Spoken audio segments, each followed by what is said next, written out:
Le modèle rwandais, il manque au Bénin toutes les conditions. On est parti d'une dictature.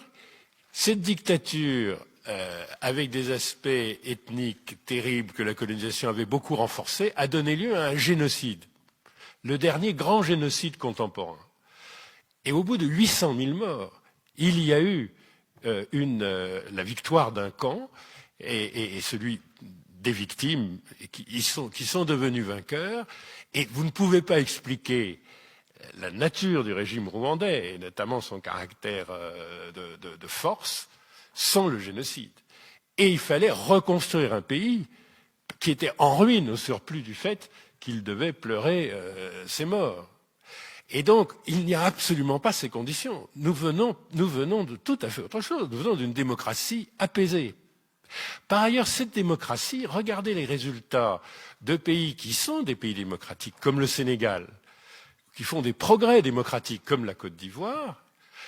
Regardez la démocratie ghanéenne, qui est absolument exceptionnelle. Ces pays sont à 7, 8 et 9% de croissance du PIB. Et le Bénin n'est pas tombé en dessous de 4, et ni monté au-dessus de 7% de croissance. Non, il n'y a aucun signe que les démocraties de cette région du monde aient eu de mauvaises performances économiques. Et que pour améliorer ces performances économiques, la discipline de la suppression de toutes les libertés ait été quelque chose de nécessaire. En revanche, ça permet là encore un discours. Et ça permet effectivement au président de la République du Bénin de dire qu'il a eu un coup de foudre en rencontrant Paul Kagame.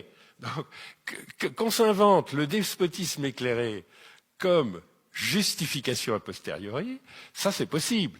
Et qu'on dise « Ah, mais j'admire Paul Kagame ». Oui, mais il n'y a aucune des conditions qui ressemblent à Paul Kagame. Et notamment, il n'y a pas les résultats. Parce que Paul Kagame est considéré comme le meilleur de très loin et par toutes les instances de tous les gestionnaires publics en Afrique.